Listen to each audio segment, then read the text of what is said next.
Alright, Internet, I want to talk a little bit about the future. Why should you trust me to talk about the future? Well, despite promising to make 52 videos this year and making approximately 15 or 20 or something. On more important things, I have been right. I was right about the decline of Sweden into a rape state, essentially. Thanks to what Stefan Molyneux calls the vanity of women. We'll just call it feminism and be a little bit more generous. I was not right, but not wrong about Brexit. I was too busy following it and listening to people involved to actually predict anything. Um, but I was right about Trump, which counts for something. Especially the people who thought it was totally unpredictable because they were busy looking at the polls from people who've been lying consistently. Look, if you weren't following Gamergate 6 months to a year prior, there's no way you could have possibly known what was happening with that whole Trump race. Um, and more importantly than all of that, more importantly to you anyways, because it was a prediction where I had some skin in the game there, was predicting the decline of American academia into what it is now. Anyone, I think, now can look and see what it's doing right now. The quality of the education is declining and the price is going up. It's shooting out like I, I don't even know. Finish that analogy for yourself. Um, Undereducated, overconfident students who aren't really qualified for any jobs in particular because the jobs are becoming more and more specified and the education is getting in some ways more general and more just cultural Marxism, or I'm sorry, Sargon, Marxism, not cultural Marxism. Um, but the big thing, the reason why I was able to predict all these things, and the reason why I can't really predict anything else, because it's the one thing I've studied, is that they all have to do with the cultural forces at work from the left. It's really created all these things. It's the one thing I've really spent the last 5, 6 years studying outside of religion and philosophy in general. And what the quality of people has to do with it. So there's a few things you can expect to happen. I'll begin with the less important, more innocuous things. First of all, the Democratic Party is not going to recover from its horrendous but predictable failure with Hillary Clinton this last year.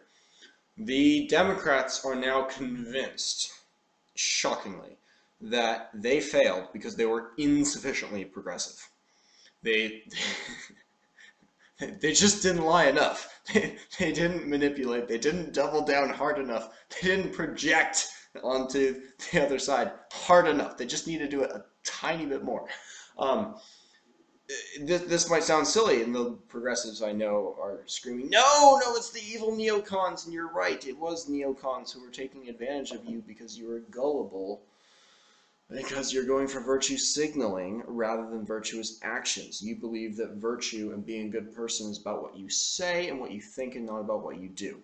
The left has embraced values that have created just an environment. It's like a crawl space underneath your house filled with birdseed. You're gonna get rats. You're going to attract the people who you hate into these positions of power because it rewards liars.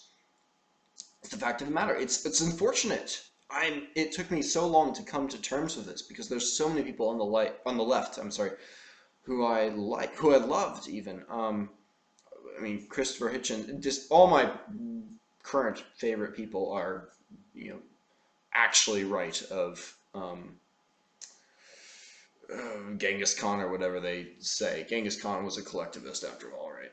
Um, all my favorite people on the right, but I mean, back in history, Christopher Hitchens was still the top. There were people on the left who were respectable. People today, like Sargon, like V, like AIU.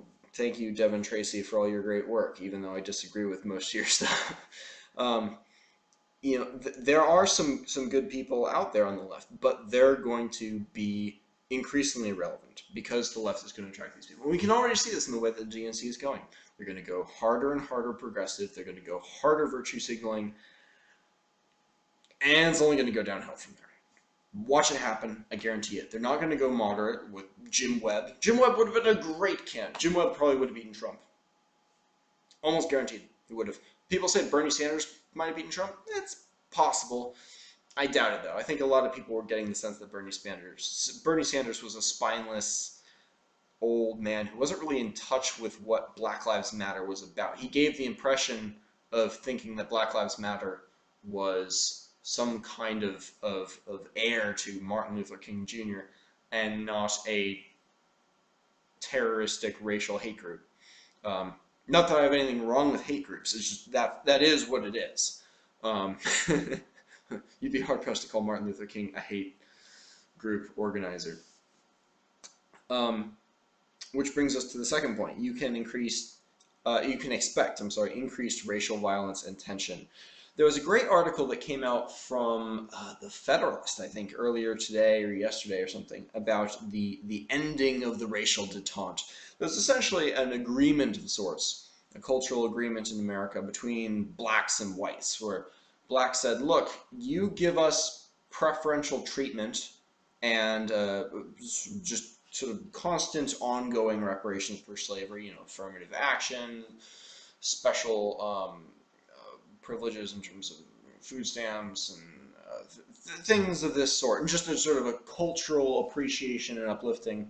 And in return for this special treatment, and on top of the equal treatment, we won't run around calling you racist.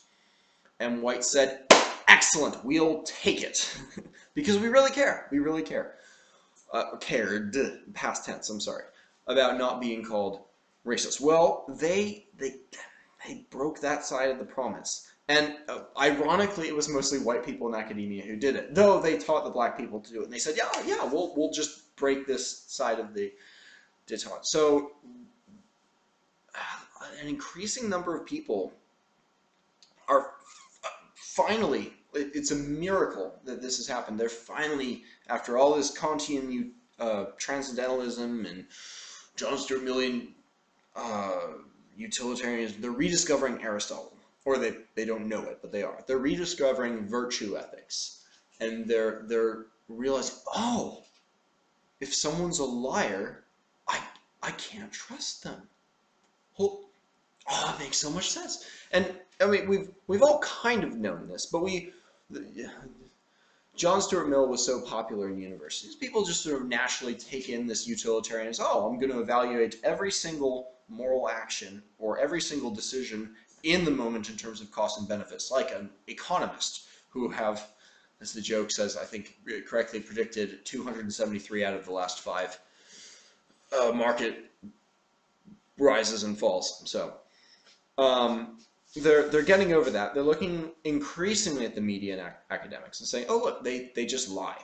They lie, so you can't trust them. And once you get branded as a liar, rather than just wrong on this or that matter, you will not recover.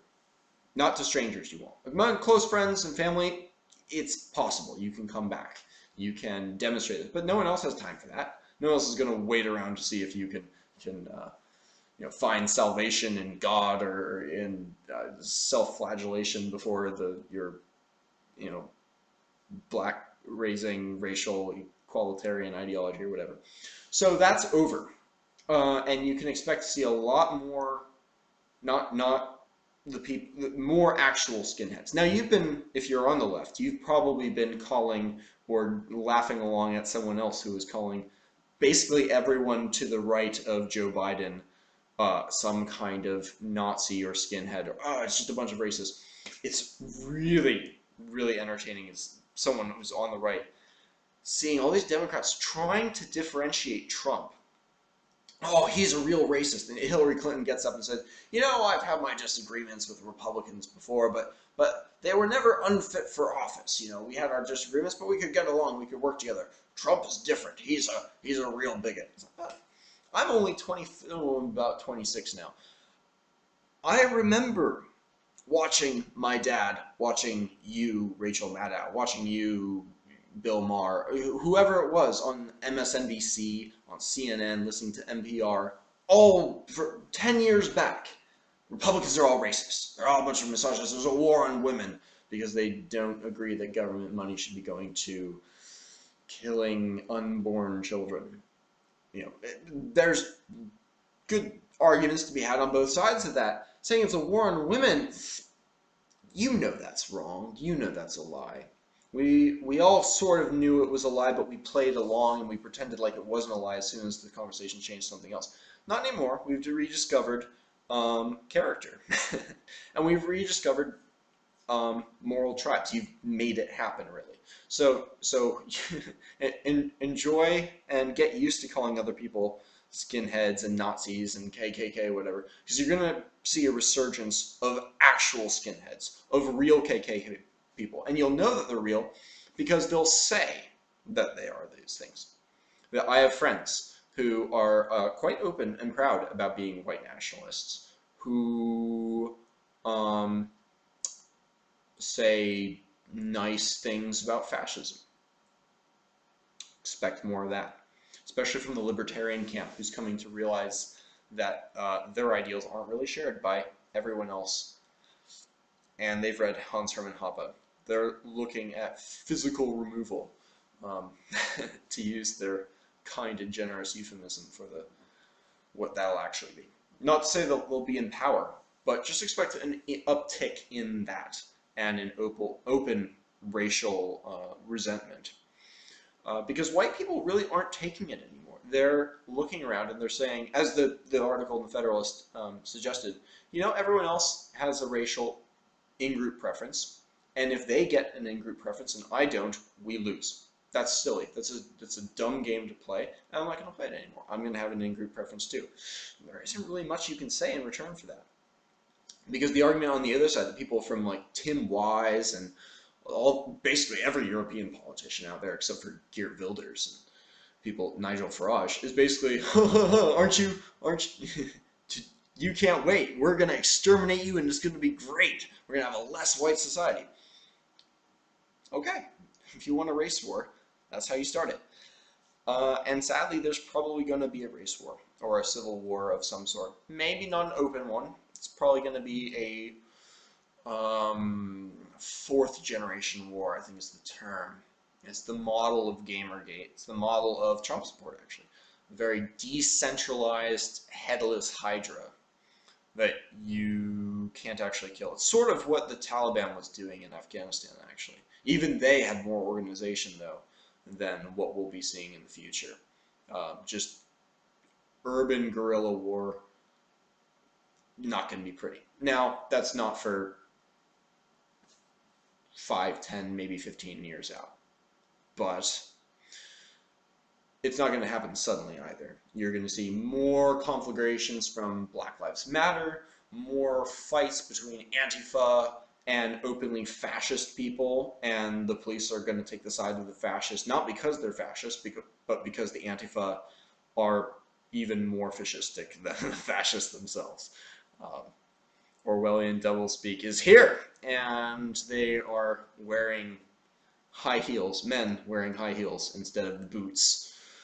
I guess because the high heel hurts more than the boot on your face. So, as they say on certain podcasts, prepare yourself accordingly.